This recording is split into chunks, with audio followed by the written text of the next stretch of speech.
दोस्तों, न्यायिक जगत से एक बड़ी खबर आई है।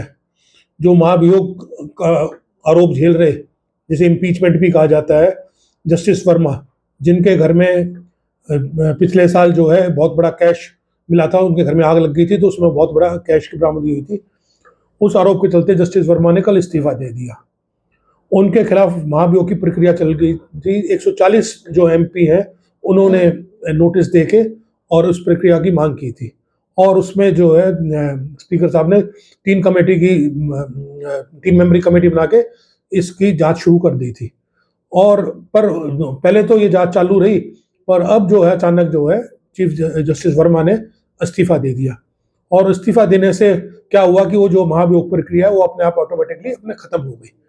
और सबसे पहले चीफ जस्टिस ऑफ इंडिया ने श्री वर्मा को कहा था कि आप इस्तीफा दे दो। उस टाइम तो ये माने नहीं और महाभियोग झेलने के लिए तैयार हो गए।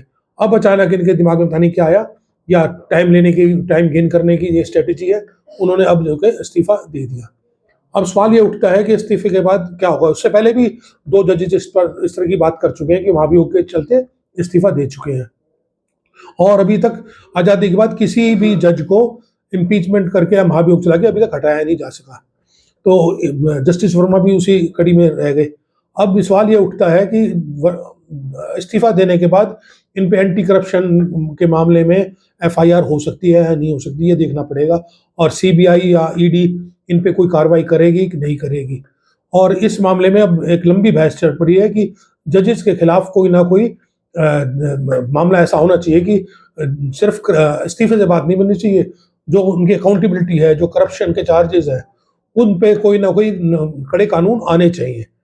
और जो एक परंपरा चली है कि सब जजेस को, high court specially high court और सुप्रीम कोर्ट के जजेस को, सबको अपनी संपत्ति सार्वजनिक करनी चाहिए, जिसमें आम आदमी में उनकी छवि को साफ हो सके। क्योंकि इस देश में जब आम आदमी को किसी भी संगठन, प्रशासनिक तरीके से, पुलिस से, हर तरह से जब वो हताश हो जाता है, तो उनका लास्ट जो चॉइस होती है वो कोर्ट है।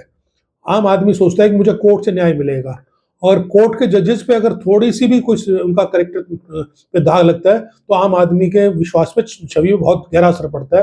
तो देश की न्यायिक व्यवस्था सुधारने के लिए, आम आदमी का न्यायिक व्यवस्था में जो है उनका विश्वास जगाने के लिए इसमें कोई कानून बनाना चाहिए और आगे ध्यान देना चाहिए कि इस तरह की घटना ना हो। धन्यवाद। जय हिंद।